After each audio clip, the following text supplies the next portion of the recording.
UFC Bantamweight Championship was on the line as former Strikeforce Bantamweight champion and also now UFC Women's Bantamweight champion Ronda Rousey went against Liz Carmouche, the challenger, and the winner via submission, and still the Women's Bantamweight champion Ronda Rousey. Wow, I mean, let's be honest with you. Liz Carmouche was the only person so far out of Rousey's seventh fight, was the only one that actually put her in so much trouble when she had her in a rear naked choke. I mean, first Ronda Rousey had her taken down, had her, almost set up for an armbar. She had her in a good headlock, pounding her in her face, and was trying to get the legs straightened out, get everything set up, and instead, Carmouche went behind her, got her up in a rear naked choke. Almost the same incident that what happened with Menjivar with Urijah Faber. Liz Carmouche had her in a body lock, so to speak, but it was more of a body scissors rather than a body lock, so to speak. It wasn't like a triangle lock, it was more like a scissors. And she had her in a rear naked choke, and oh my goodness, she almost passed out, if anything, but she left the fence, and then basically, I don't know, I mean, Liz Carmouche lost the grip when Rousey finally went to the ground and basically flipped her off of her, so to speak. And then that's when Ronda Rousey finally recovered, and then she took her down again, had her in the spider lock, and basically just had her wrapped up like a freaking spider. I mean, she is such an excellent judo practitioner. I mean, by the way, she was the first American lady to win a judo competition in Olympics. So that speaks very volumes as far as the gold medal is concerned. That speaks great volumes about that. So that also shows that she's an excellent judo practitioner, and she's she's excellent martial artist in general, definitely. And at the same time, like I said, she had her so wrapped up to a point where Carmouche didn't really have much of an answer for anything, and then she finally really defended the arm bars very well until nearly the last nearly the last 30 seconds in the first round. She finally had it straightened out and had it locked and locked and low like this, and Carmouche had no choice but to tap out. So excellent effort on Liz Carmouche. Wow. Almost made history tonight, and she almost passed Rousey out. I mean, that just told me something that Ronda Rousey, need to be very careful. She doesn't need to be, wow. I mean, a lot of pressure was more on her than anything else, and Liz Carmouche was right. I mean, she did not feel the pressure. The pressure was all on Rousey because she's the face of women's MMA right now. Well, of course, I don't know about the whole MMA as a sport, but she's definitely the face of the UFC part of it right now. So, and also the fact is, a lot of people said that she was the one who changed Dana White's mind, and that may be true, but I also feel that Dana White also had some backstage political pressure from not only his other partners, but also other investors too, to actually allow women's MMA in the UFC. Because I remember a lot of people were all asking them, and Dana even spoke very vocally about not having women fight in the UFC for a long time. I mean, he was so against it, and a lot of people, and even the media, said that Ronda Rousey, with her personality and everything, made him change his mind, and that could be true in one aspect, but I don't think that's the full truth.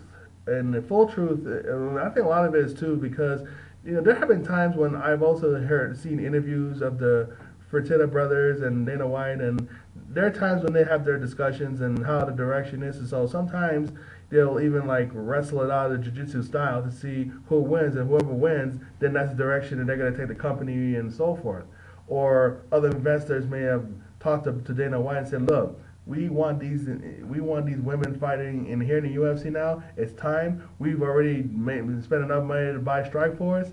We need to get women in now. So there could be, I think it was a lot of backstage political pressure too, along with also Ronda Rousey earning his respect too. So I think it went a lot of ways, not just one way. But congratulations to Ronda Rousey, and now she's really cementing herself in the UFC, definitely. And I think more women will be going after not just the title for her title, but also the legacy of fighting in the UFC.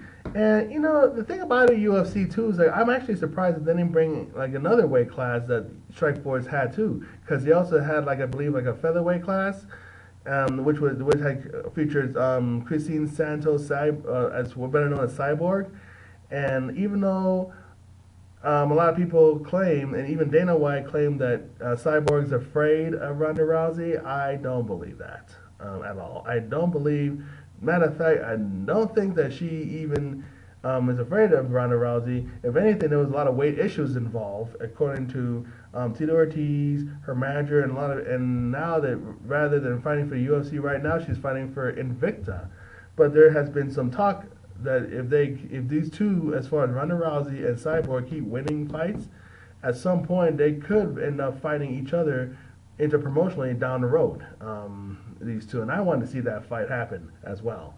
Cyborg, because Cyborg, Cyborg is just as dominant as Ronda Rousey is. Sure, Cyborg may not be a submission specialist like Ronda is, but damn, I mean, she beat up the best women around. I mean, she even beat up Gina Carano for the belt in Strikeforce. So as far as that is concerned, and even though yes, she got busted for steroids, and I don't approve of that at all, and I think a lot of it's the wrong advice from her camp, from her people, and so forth, and Tito Ortiz, and now various other people are saying no, we're going to help correct this. This is not the right way to go, and it was not even to gain weight; it was actually to lose weight because she was under a lot of pressure to lose so much weight so she can fight Ronda Rousey. But it just got to a point where there was a line that needed to be drawn that said, no, I'm going to fight her. She said if she can get up to 140 pounds, and the 140 pounds is as low as I'm going to go, but I'm not going to go any lower than that because Cyborg is a naturally big woman, strong and so forth, and she don't want to get her body in any danger or endanger her health. So I mean, it's just ridiculous that if that was the case, to have her go to 135 just to fight Ronda Rousey, she's better off saying no and then let Ronda Rousey either move up to 140 because when she competed in judo, as Ronda did, she was 155 pounds when she competed in judo and won championships. So there's no reason why Ronda cannot move up to Cyborg's level, if anything, to fight her. Or at least to 140, and then Cyborg goes to 140, and then they can have a fight.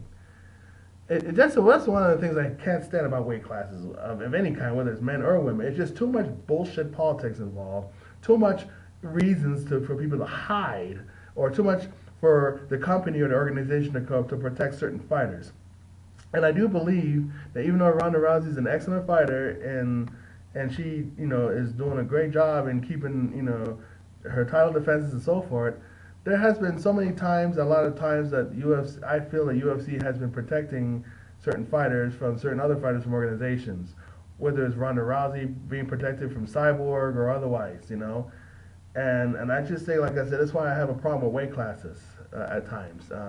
I just think that the fighters get way too much protection at times, and I also think that it's not just to protect the image of the fighters, but to protect the image of the company itself, that they like to brag as being the best in the world, as far as UFC. And the UFC does have a lot of great fighters and excellent fighters and even the best fighters. But let's be honest, there's a lot of great fighters out there too in other organizations.